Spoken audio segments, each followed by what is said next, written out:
again everyone. There is lot to learn, right?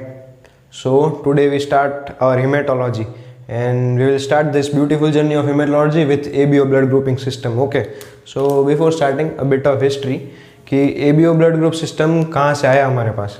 So there were lots and lots of blood groups, right? But in 1901 1901 में there was a scientist named Carl Landsteiner. Okay, Carl Landsteiner, Sir Carl Landsteiner. वो एक experiment कर रहे थे. He took blood of some animals in test tubes and उनके साथ साथ उसने एक दूसरी टेस्ट ट्यूब में उनका खुद का ब्लड लिया. He mixed both of them, दोनों को मिक्स किया and he found that a clump was formed. Clump means a jelly-like substance or a semi-solid substance form हो गया. He questioned himself कि क्यों ऐसा हो गया. ब्लड पानी मिक्स करते पानी क्लम्प नहीं होता, then why did blood got clumped when mixed. Blood क्यों क्लम्प हो गया. तो उन्होंने ये एक्सपेरिमेंट आगे बढ़ाया. He took blood from his fellow mates, उनके दोस्तों के पास से उन्होंने ब्लड लिया और फिर अगेन मिक्स किया खुद के ब्लड के साथ. तो he found that there was some sort of blood which was getting clotted और which form clump.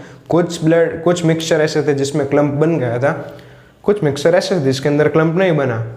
So later he discovered and he experimented and he proved that there is something which is differentiating each another on the basis of blood group, on the basis of blood के basis पे हम सभी differentiate होते हैं. He found out that and for this ABO blood and then he discovered this ABO blood group system and he got Nobel Prize in 1903, right? So बहुत basic से start करते हैं. A, B और O ये तीन letter, सिर्फ तीन letters है. तीन लेटर्स के ऊपर हम ह्यूमन पॉपुलेशन को डिफरेंशिएट कर रहे हैं. कैसे डिफरेंशिएट कर रहे हैं. So suppose if this is our biconcave blood, biconcave RBC red blood cell. Okay, तो अगर इस आरबीसी के ऊपर एक एंटीजन प्रेजेंट है, स्पेसिफिक एंटीजन, इस एंटीजन को हमने नाम दिया ABCD, चालू ए से होती है. So we gave it name as A. Okay, तो ये ब्लड ग्रुप पूरा हो गया A blood group. Okay, similarly if we have an RBC, if we have biconcave RBC और इस बायोकॉन्केव आरबीसी की सरफेस के ऊपर एंटीजन्स है जो ऐसे नहीं थे. There was some sort of difference between this antigens and this antigens. तो इनको नाम दिया हमने B and all these people belong to blood group B, right? Similarly, अगर there is something on RBC, कुछ ऐसे RBCs हैं जिनके ऊपर both ऐसे भी प्रेजेंट थे, ऐसे एंटीजेंस भी प्रेजेंट थे जो A ग्रुप में देखने को मिले थे और ऐसे एंटीजेंस भी प्रेजेंट है जो हमें B ग्रुप में देखने को मिले थे. ओके, सो इन सभी को हम डालेंगे AB ब्लड ग्रुप में. AB है और B भी है. And lastly if suppose there is a blood group जिसके पास कोई एंटीजन नहीं है, there is no antigen on it surface, तो वो सभी हो गए जीरो और what we know as O blood group. Okay, so this forms the basis of ABO blood group system कि किसी भी आरबीसी के ऊपर अगर A एंटीजन प्रेजेंट है then it's A blood group, B antigen है तो B ब्लड ग्रुप, A और B बोथ है देन इट्स AB और कुछ नहीं है then it's blood group O, right. तो होता क्या है, what is this antigen. And yes, antigen एक ऐसी चीज है जो एंटीबॉडी का फॉर्मेशन करती है, right. We know it, antigen is a substance which initiates the formation of antibodies. तो ये तो हमारे खुद के सेल्स है, आरबीसी हमारे खुद के सेल है, तो इनके खिलाफ एंटीजन क्यों नहीं बनेगा. That will study later on, right. Now we will study that what is this antigen. ये है क्या एंटीजन, व्हाट इज एंटीजन, कि जिसके बेसिस पे हम पूरे सभी को डिफरेंशिएट करते हैं, right. What is this antigen. तो suppose we have this RBC here, right. ये आरबीसी है मेरा, not a biconcave but seeing it from superior respect, this is our RBC, right. और ये आरबीसी का nucleus.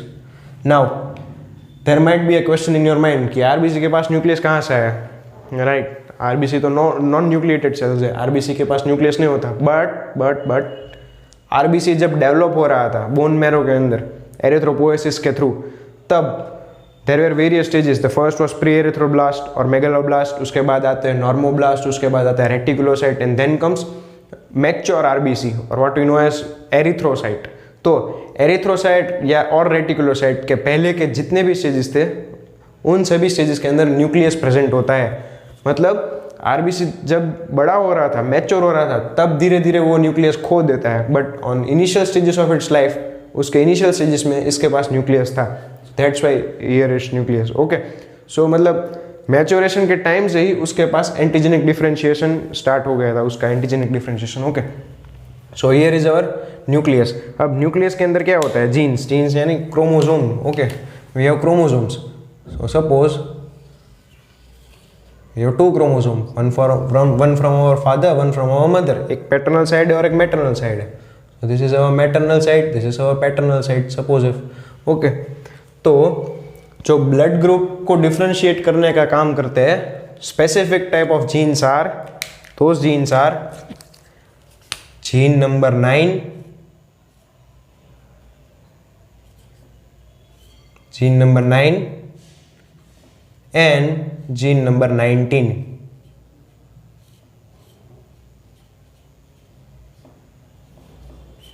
gene number 9 and gene number 19। now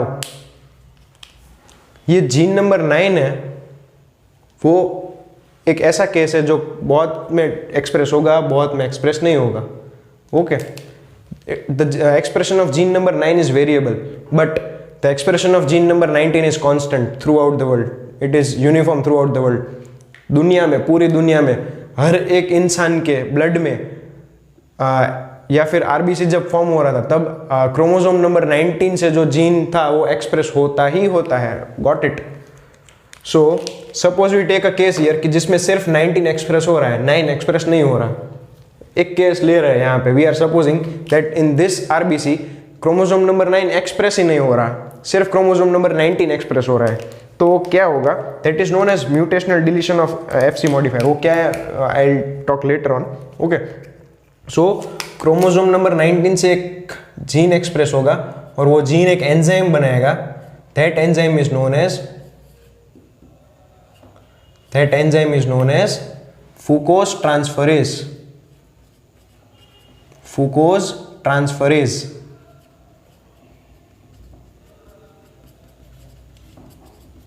okay, fucose transferase. और हर एक RBC की सरफेस के ऊपर we have something like this. मतलब हर एक आरबीसी की सरफेस के ऊपर हमारे पास कार्बोहाइड्रेट्स की एक चेन प्रेजेंट होती है, और specifically we say it is oligosaccharides.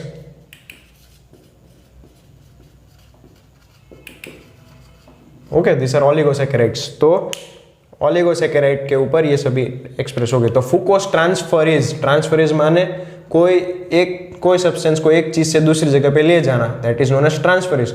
And fucose is sugar, ये फूकोस एक शुगर है। ओके, सो आरबीसी के अंदर फूकोस नाम की शुगर को अंदर से ले जाके ओलिगोसैकेराइड के ऊपर बैठा देने का काम फूकोस ट्रांसफरेज का है। सो आरबीसी यहाँ से लेके जाएगा और यहाँ पे चिपका देगा ओलिगोसैकेराइड पे। तो क्या हुआ?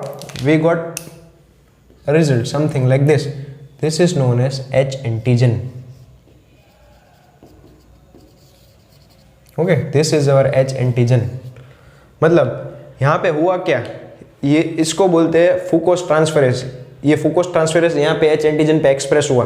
ओके, सो ये जिन पर्सन में, या फिर ये हर एक पर्सन में होता है, वर्ल्ड में प्रेजेंट हर एक पर्सन के अंदर क्रोमोसोम नंबर 19 एक्सप्रेस होता ही होता है। वहाँ से फूकोस ट्रांसफरेज बना। फूकोस ट्रांसफरेज ने यहाँ पे ओलिगोसैकेराइड की चेन पे फूकोस को बाइंड कर दिया। So all this group belongs to blood group O। Got it? ये है ब्लड ग्रुप O। हर एक इंसान में O तो पहले से प्रेजेंट होता ही है, but there are some modification. जैसे मैंने बताया था कि क्रोमोसोम नंबर 9 जो इस पे चेंजेस लाता है, उसके बेसिस पे हमें दूसरे ब्लड मिलते हैं। बाकी O तो हर एक में मैच्योरिंग टाइम पे होता ही होता है, बट जिनके अंदर इसका डिलीशन नहीं हुआ होगा क्रोमोसोम नंबर 9 का, उसका ब्लड ग्रुप O नहीं होगा। सो what is this? This is known as mutational deletion of chromosome number 9. Okay, what is it known as?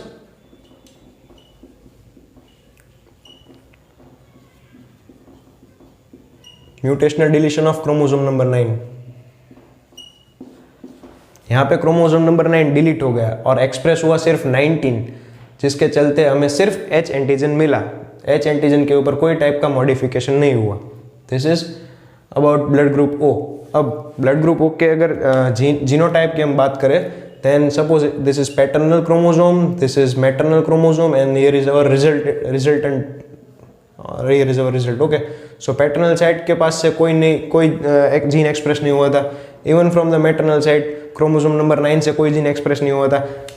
Mind it well, this genotype और this phenotype is only for the basis of chromosome number 9। Okay, so यहाँ पे भी कोई express नहीं हुआ। This is blood group O। Paternal side पे भी कोई नहीं था, मैटरनल साइड से भी कोई नहीं था, we got blood group O। So यहाँ पे सिर्फ एक जीनोटाइप है और एक फिनोटाइप है।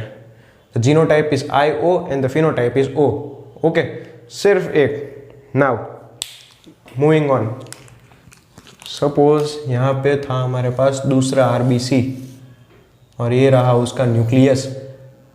मैंने जैसे बताया हर एक सेल के ऊपर ओलिगोसैकेराइड होता है, हर एक RBC के ऊपर। This is the oligosaccharide chain. Okay, और हर एक RBC के अंदर क्रोमोसोम नंबर 19 एक्सप्रेस हो ही जाता है। Okay, so chromosome number 19 express होगा तो वहां से क्या बनेगा? It will form fucose. तो यहाँ पे फूकोस पहले से बाइंड ही होगा। ओके, गॉट इट, फूकोस पहले से बाउंडेड ही है। नाउ इसके अंदर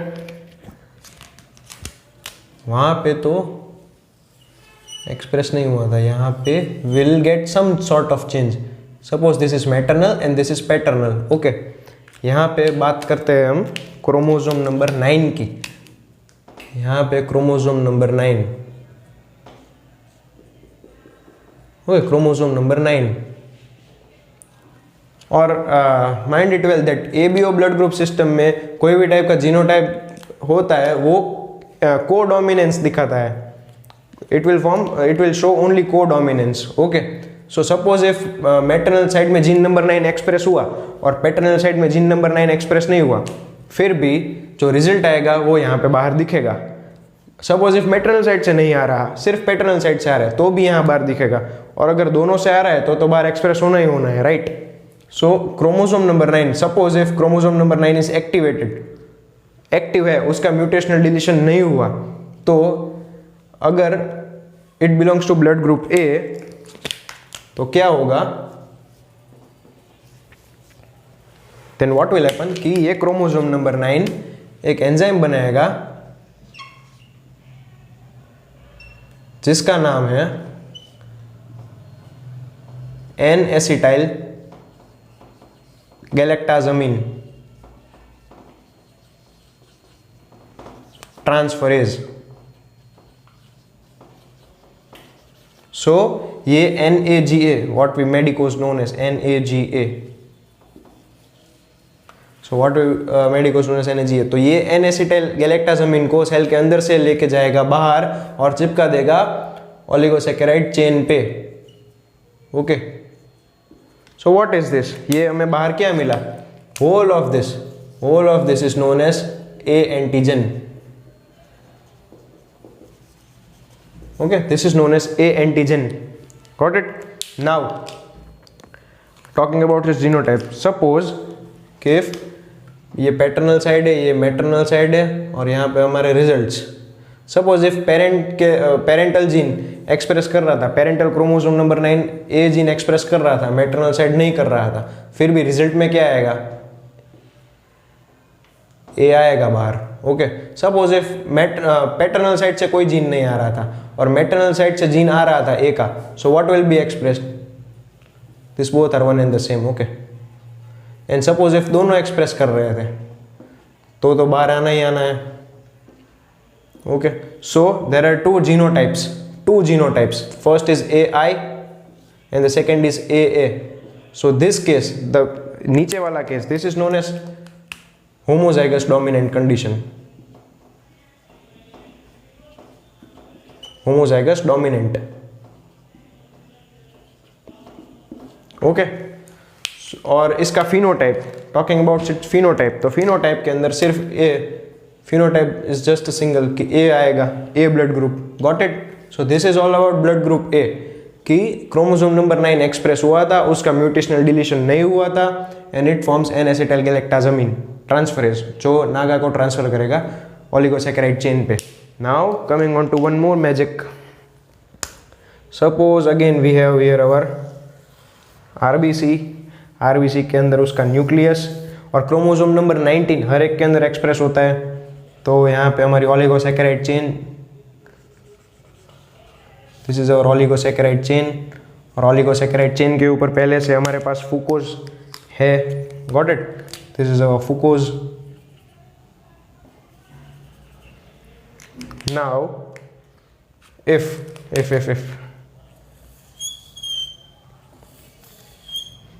ये मैटरनल साइड, ये paternal chromosome, suppose if chromosome number 9 active हो गया, यहाँ पे भी क्रोमोसोम नंबर 9 इज एक्टिवेटेड, और मान लो कि उसका डिलीशन नहीं हुआ, तो क्रोमोसोम नंबर 9 अगर ये कुछ ऐसा बनाता है, इसका एक्सप्रेशन हुआ और it forms something like something which is known as, this is known as galactosamine transferase, galactosamine transferase, okay. तो ये गैलेक्टाजामिन ट्रांसफरेज यहाँ से जाएगा सीधा, गैलेक्टाजामिन ट्रांसफरेज गैलेक्टाजामिन को सेल के अंदर से एच एंटीजन पे लेके जाएगा, ओके। सो हर एक पर्सन जिसके एच एंटीजन के ऊपर गैलेक्टाजामिन प्रेजेंट है, उन सभी पर्सन को हम बोलेंगे कि they belong to blood group B, got it, they belong to blood group B. Now अगर इसके जीनोटाइप और फिनोटाइप की बात करें तो suppose if this is paternal side, this is maternal side and this is our resultant, ये सभी chromosome number 9 के रिस्पेक्ट में बता रहा हूं मैं, okay. Suppose if paternal side से जीन आ गया बी का, मैटरनल साइड से कोई नहीं है, तो what will be the result, it will be B. Suppose if paternal side से नहीं आ रहा, ओनली मैटरनल साइड से आ रहा है, then what will be the result, B। and suppose if दोनों साइड से आ रहा है, then it will definitely be B, right? So this last condition is again homozygous dominant, this last condition is homozygous dominant।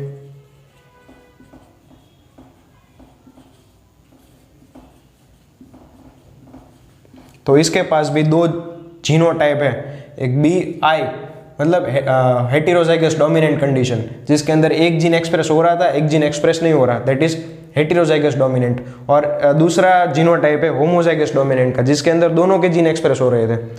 So there are 2 genotypes and phenotype, again सिर्फ एक phenotype है, express हो या ना हो, बाहर तो में सिर्फ बी मिलने वाला है, तो एक ही फिनोटाइप है इसके पास, 2 जीनोटाइप्स, एक phenotype, okay. So this is about blood group B.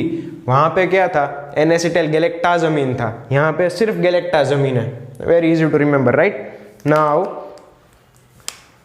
और मैजिक देखते हैं, द बिगेस्ट मैजिक और the most lucky blood group, जो सभी चीजों का लाभ उठाते हैं।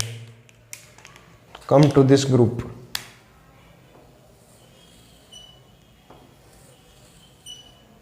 ये मैटरनल क्रोमोसोम, ये पैटर्नल क्रोमोसोम।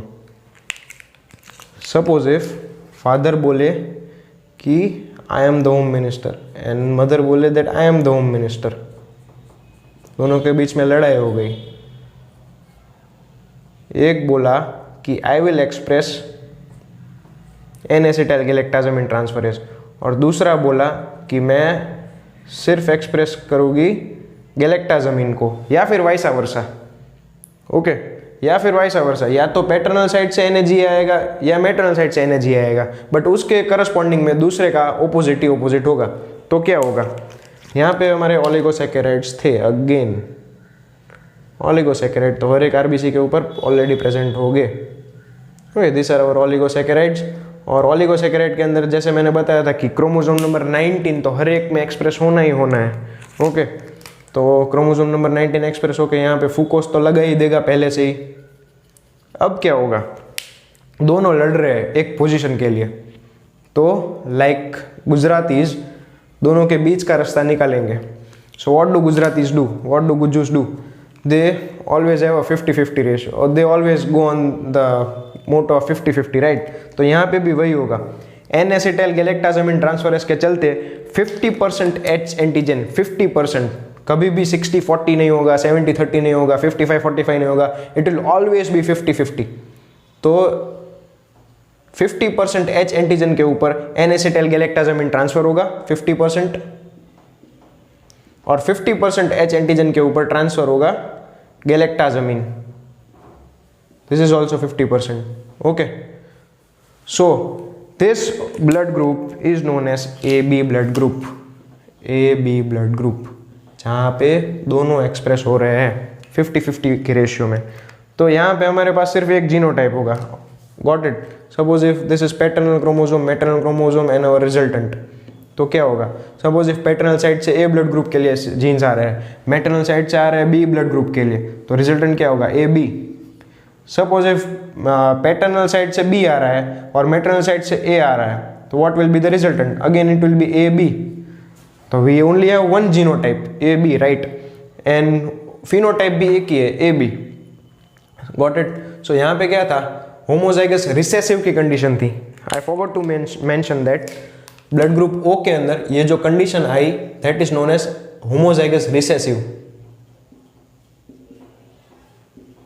Homozygous recessive.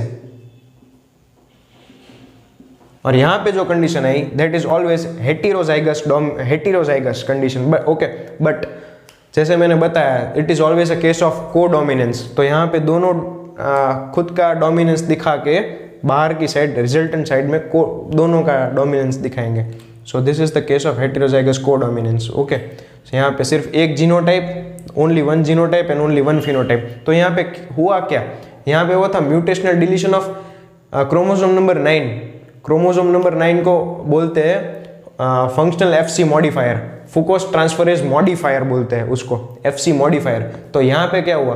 वहाँ पे फंक्शनल डिलीशन हो रहा था, यहाँ पे नॉन फंक्शनल डिलीशन होगा, got it. It will be deletion of non functional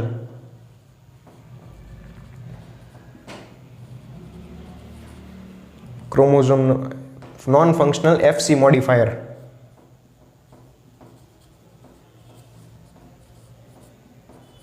FC मतलब fucose, fucose transferase, fucose transferase मतलब this fucose transferase is also known as I. यहाँ पे हर एक जगह पे मैं जो आई लिख रहा था, this I are known as FC, fucose transferase FC modifier, okay. So यहाँ पे आई मतलब क्या है? I stands for such gene of chromosome number 9 की जो एक्सप्रेस नहीं हो सकता, ओके, जो नॉन फंक्शनल है। I is a non functional gene, यहाँ पे दोनों में नॉन फंक्शनल जीन है, तो रिजल्टेंट क्या आया? O blood group. यहाँ पे एक के पास अगर नॉन फंक्शनल जीन होगा, फिर भी जो रिजल्टेंट आएगा वो फंक्शनल जीन ही आएगा, गॉट इट। यहाँ पे same goes with blood group B. अगर किसी एक के भी पास नॉन फंक्शनल जीन या फिर नॉन फंक्शनल अलील है, फिर भी रिजल्टेंट में जो आना है वही आएगा, बी आएगा। सिमिलरली यहाँ पे कोई नॉन फंक्शनल अलील नहीं है, तो it is known as deletion of non functional. Non functional मतलब I, got it, it stand for I, जो आई में लिख रहा था, that is non functional allele. तो this goes with deletion of non functional allele of FC modifier, got it. So now you are a step further from all the people who think that ABO blood group system is just about कि इसके blood group के ऊपर ये antigen है, A antigen है, तो ये ए blood group में, इसके आरबीसी के ऊपर बी एंटीजन है, सो ये belongs to blood group B. It's not like that. हमें देखना पड़ता है कि व्हाट इज एंटीजन, एंटीजन कहाँ से है, how did that A antigen came, how did B antigen came, A B antigen क्यों आया, we need to know all this, right. So I hope you understood all of this. If there are any sort of questions, then please write it in the comment section. In the description given below, we have a link. If you want notes on all of this, then you can click on that link and get the notes. And if you like the video, please share it, please subscribe it, and we'll catch you in the next one. Thank you.